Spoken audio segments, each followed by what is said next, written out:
Mark எழுதின சுவிசேஷம் அதிகாரம் 4. அவர் மறுபடியும் கடலோரத்திலே போதகம் பண்ணத் தொடங்கினார். திரளான ஜனங்கள் அவரிடத்தில் கூடி வந்தபடியால் அவர் கடலிலே நின்ற ஒரு படவில் ஏறி உட்கார்ந்தார். ஜனங்கள் எல்லாரும் கடற்கரையில் நின்றார்கள். அவர் அநேக விசேஷங்களை உவமைகளாக அவர்களுக்கு போதித்தார். போதிக்கிற பொழுது அவர்களுக்கு சொன்னது, கேளுங்கள். விதைக்கிறவன் ஒருவன் விதைக்க புறப்பட்டான். அவன் விதைக்கையில் சில விதை வழி அருகே விழுந்தது.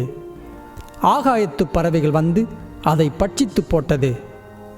சில விதை அதிக மண்ணில்லாத கற்பாறை நிலத்தில் விழுந்தது.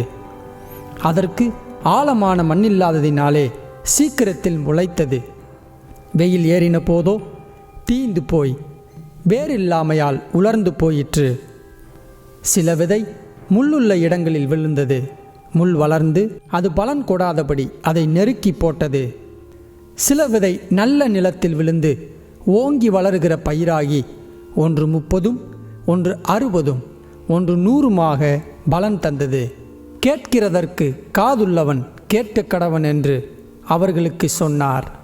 அவர் தனித்திருக்கிற போது 12 கூட அவரை சூழ்ந்திருந்தவர்கள் இந்த உவமையை குறித்து அவரிடத்தில் கேட்டார்கள்.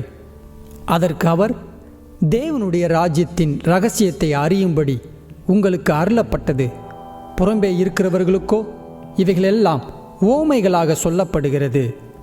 அவர்கள் குணப்படாத படிக்கும், பாவங்கள் அவர்களுக்கு மன்னிக்கப்படாத படிக்கும், அவர்கள் கண்டும் காணாதவர்களாகவும் கேட்டும் உணராதவர்களாகவும் இருக்கும்படி இப்படி சொல்லப்படுகிறது என்றார். பின்பு அவர் அவர்களை நோக்கி, இந்த உவமையை நீங்கள் அறியவில்லையா? அறியாவிட்டால் மற்ற உவமைகளையெல்லாம் எப்படி அறிவீர்கள்? விதைக்கிறவன் வசனத்தை விதைக்கிறான். வசனத்தை கேட்டவுடனே சாத்தான் வந்து அவர்கள் இருதயங்களில் விதைக்கப்பட்ட வசனத்தை எடுத்து போடுகிறான். இவர்களே வசனம் விதைக்கப்படுகிற வழியர்கானவர்கள். அப்படியே வசனத்தை கேட்டவுடனே அதை சந்தோஷத்தோடு ஏற்றுக்கொண்டும் தங்களுக்குள்ளே வேர்கொள்ளாதபடியால் கொஞ்ச காலம் மாத்திரம் நிலைத்திருக்கிறார்கள். வசனத்தின் நிமித்தம் உபத்திரவமும் துன்பமும் உண்டானவுடனே இடரலடைகிறார்கள். இவர்களே கற்பாறை நிலத்தில் விதைக்கப்பட்டவர்கள். வசனத்தை கேட்டும் உலக கவலைகளும் ஐஸ்வர்யத்தின் மயக்கமும் மற்றவைகளை பற்றி உண்டாகிற இச்சைகளும் உட்பிரவேசித்து வசனத்தை நெருக்கி போட அதனால் பலனற்று போகிறார்கள். இவர்களே முள்ளுள்ள இடங்களில் விதைக்கப்பட்டவர்கள். வசனத்தை கேட்டு ஏற்றுக்கொண்டு 1 30, 1 60, 1 100 பலன் கொடுக்கிறார்கள். இவர்களே நல்ல நிலத்தில் விதைக்கப்பட்டவர்கள் என்றார். பின்னும் அவர் அவர்களை நோக்கி, விளக்கை தண்டின் மேல் வைக்கிறதற்கே அன்றி மரக்காலின் கீழாகிலும் கட்டிலின் கீழாகிலும் வைக்கிறதற்கு கொண்டு வருவார்களா? வெளியரங்கமாகாத அந்தரங்கமும் இல்லை, வெளிக்கு வராத மறைப்பொருளும் இல்லை. கேட்கிறதற்கு ஒருவன் காதுள்ளவனாயிருந்தால் கேட்க கடவன் என்றார். பின்னும் அவர் அவர்களை நோக்கி, நீங்கள் கேட்கிறதை கவனியுங்கள். எந்த அளவினால் அளக்கிறீர்களோ அந்த அளவினால் உங்களுக்கும் அளக்கப்படும். கேட்கிற உங்களுக்கு அதிகம் கொடுக்கப்படும். உள்ளவனவனோ அவனுக்கு கொடுக்கப்படும், இல்லாதவனவனோ அவனிடத்தில் உள்ளதும் எடுத்துக்கொள்ளப்படும் என்றார். பின்னும் அவர் அவர்களை நோக்கி, தேவனுடைய ராஜ்யமானது ஒரு மனுஷன் நிலத்தில் விதையை விதைத்து இரவில் தூங்கி பகலில் விழித்திருக்க அவனுக்கு தெரியாத விதமாய் விதை முளைத்து பயிராகிறதற்கு ஒப்பாயிருக்கிறது.